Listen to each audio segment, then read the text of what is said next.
Good day mga ka-sports natin dyan.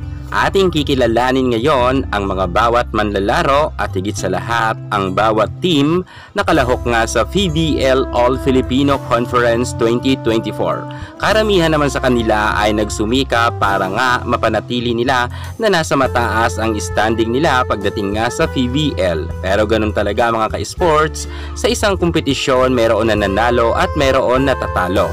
Ang atin munang pag-uusapan ngayon ang top 6 na mga team na wala na talagang pag-asa na makapasok pa sa semifinals.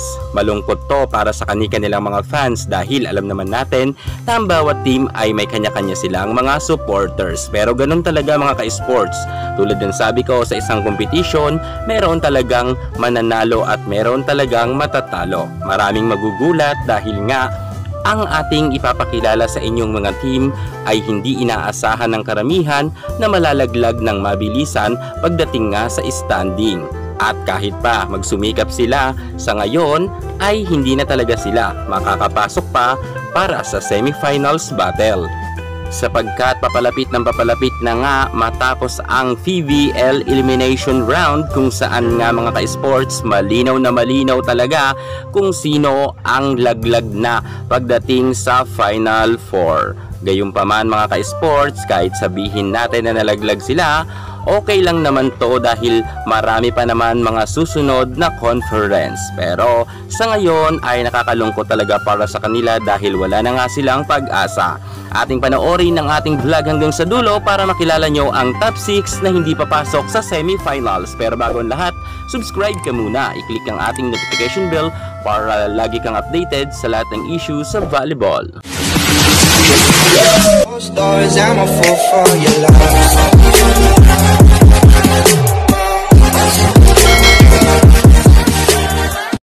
PBL All-Filipino Conference is standing. Ngayon, ang aalamin natin, hindi yun mga nasa itaas na.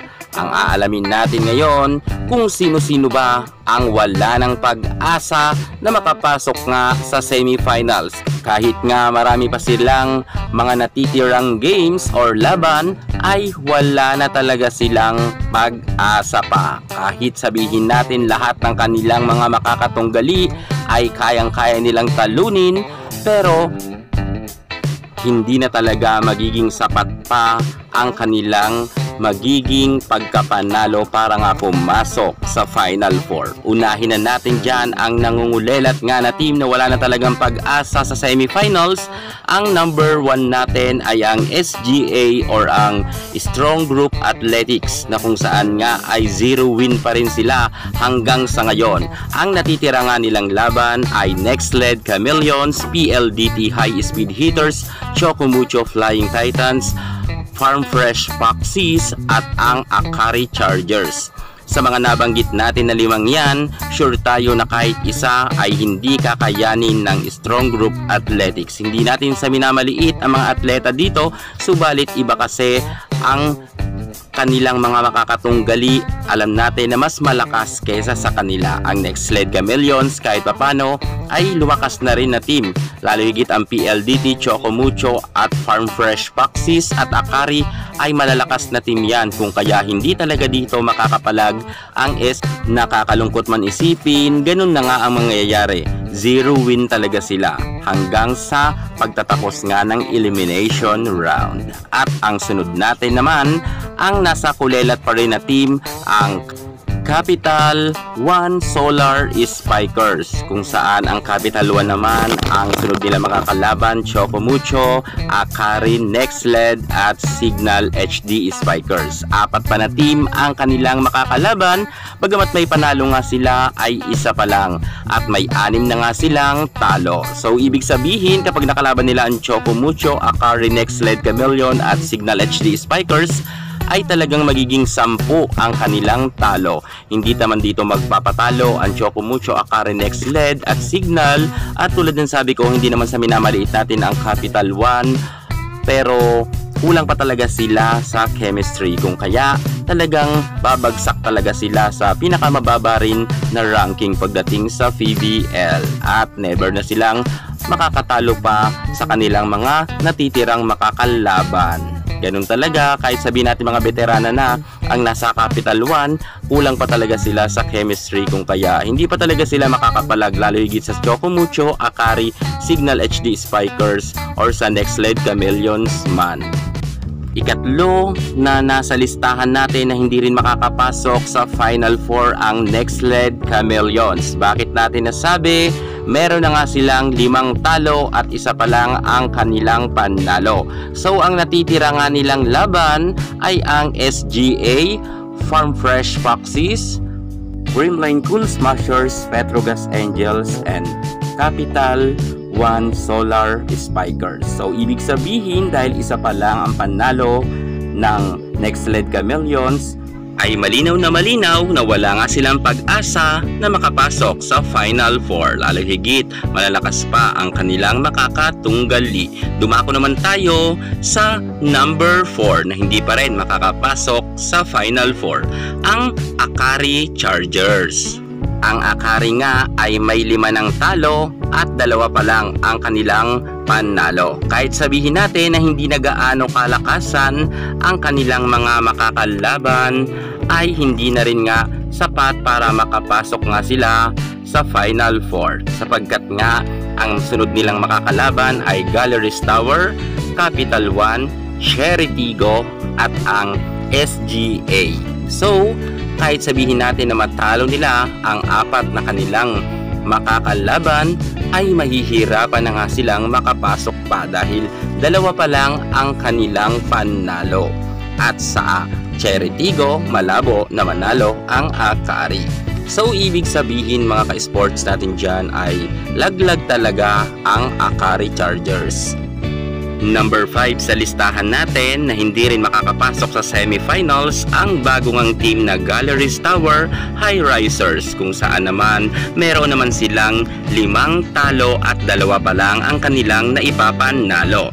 Mabigat rin ang kanilang makakalaban sapagkat ang kanilang susunod na makakalaban ay ang Akari Chargers, Farm Fresh Foxes, Cherry Tigo, and Petrogas Angels. Palalakas pa rin ang kanilang team na makakalaban. Baka mamaya ay mapako na nga sila sa 2 panalo at hindi nga sila makalusot kahit isa sa kanilang mga makakaharap sapagkat malalakas pa rin ang kanilang makakatunggali.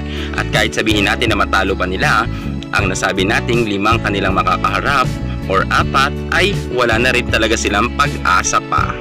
Sapagkat kung gusto nyong makapasok nga ang inyong mga iniidolo sa semifinals, kinakailangan meron nga silang 9 na panalo. Ang 8 nga ay 50-50 pa. Baka nga may magtay pa sa 8 win. Pero mahihirapan na nga dyan ang Galleries Tower. At ito nga ang nakakasayang, ang ating nasa listahan pang-6, ang Farm Fresh Foxes. Bakit natin nasabi na nakakasayang? Dahil nga malakas na team ito at alam natin na palaban nga sila dahil nga unti ka na sana silang makapasok pero kinapos talaga. Sa ngayon ay may 4 na nga silang talo at 2 pa lamang ang kanilang panalo. Pero medyo mahihirapan na nga sila sapagkat malalakas nga ang natitira pa nilang kalaban. Gaya nga ng Signal HD Spikers at ng Choco Mucho, malakas na team yan. Diyan sa 2 team na yan ay mahihirapan nga sila na matalo ito. Subalit ang Nextled Chameleons at Galleries Tower at SGA na natitira pang makakalaban nila ay pwedeng nga sila dyan makalusot. So ibig sabihin kakapusin pa rin nga sila sa pagkapanalo dahil kinakailangan talaga meron kang mga 9 na panalo or 8 bago ka makapasok sa semifinals. Ibig sabihin kahit matalo nila ang Nextled Chameleons, Galleries Tower, SGA ay magkakaroon lamang sila ng 5 panalo sapagkat alam natin ang Signal at ang Choco Mucho malakas yan at kahit matalo nila yan kakapusin pa rin sila. Dahil tulad ng sabi ko, kinakailangan nga ay magkaroon sila ng 8 or 9 na panalo para nga masecure nila na kasama sila sa semifinals. So yan na nga mga ka-sports natin dyan, silang ang 6 na team ang hindi makakapasok sa semifinals. Laglag talaga sila at wala ng pag-asa. Inuulit ko, Capital One, Strong Group Athletics, Nextled Chameleons, Akari Chargers, Farm Fresh Foxes at Galleries Tower. Yan, wala sila dyan pag-asa na makapasok pa nga sa semifinal sapagkat nga kakapusin nga sila ng panalo kahit may mga natitira pa silang mga games. So ang mga hindi natin nabanggit na mga team dito ay may pag-asa pa sila para makapasok sa Final Four. Subalit meron pa rin malalaglag sa kanila. Hintayin na lang natin kung sino pa ang mga malalaglag sa paparating na pagtatapos ng elimination round. Nalalapit na yan at sa April yan matatapos. Pero itong 6 na nabanggit natin ay sure na sure yan 100.1% ay ligwak na talaga sila para nga sa semi-final. So magkita-kita na lang tayo next season. Baka sa next conference ay sila naman ang makapasok sa Final Four. Yan muna ang pinaka-latest natin sa mundo ng volleyball. At para hindi ka mahuli sa lahat ng issue pagdating sa larangan sa volleyball, subscribe na. Thank you so much. God bless!